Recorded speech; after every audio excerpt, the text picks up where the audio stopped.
So it's a beautiful weekend. I called in a favor to the weatherman, got 3 straight days of 0% precipitation, beautiful sunny weather.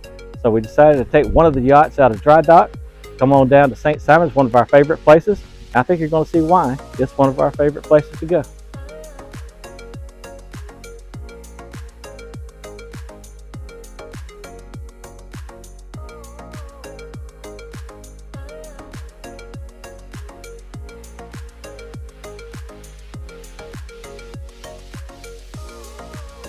Well, first of all, if you're going to the beach itself is what matters most, right? Now, because the tides at St. Simons Island go so far in and out, they leave behind a lot of hard, compacted sand. Now, if you want to go sit in a sandbox of pure white, shipped-in sand somewhere, well, that's up to you. But these beaches are real.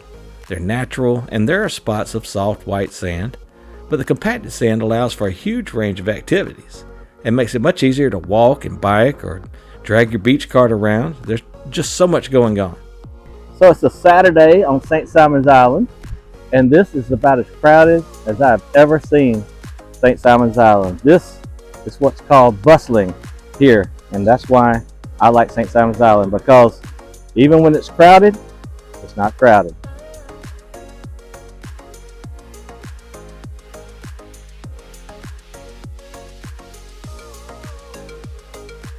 And one of the most fun things to do on the beach here is to dog watch. Now, normally I don't want a dog bugging me on the beach, but here they're just having too much fun to ignore. All right, so if you come to St. Simons, the only thing you need to really know to find your way around is to look for this right here. This is the center of activity. This is the lighthouse. All the best restaurants are around here, and the best thing is you can ride your bicycle down here, and it's a lot easier than trying to find a parking space. Now, I think biking is the best way to see everything on the island. From historic sites like Fort Frederica, where my English ancestors kicked some Spanish butt at the Battle of Bloody Marsh, to the lighthouse, stores, pier, and the beach.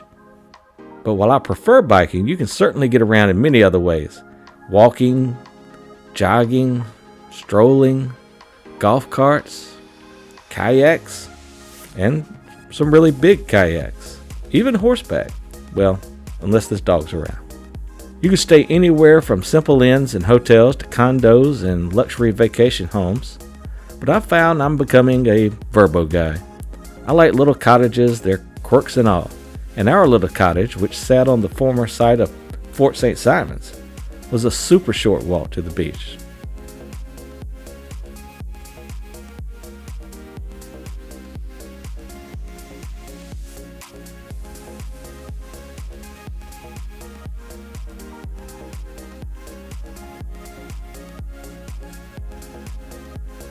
And there are numerous public beach access points with room for a few cars at each spot, though they're mostly for people to walk to.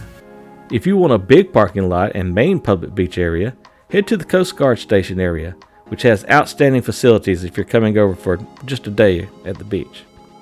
And there are ample places to shop in what's known as the Village, near the pier, which is also where some of the best restaurants are, though there are other spots mid-island, including familiar chains.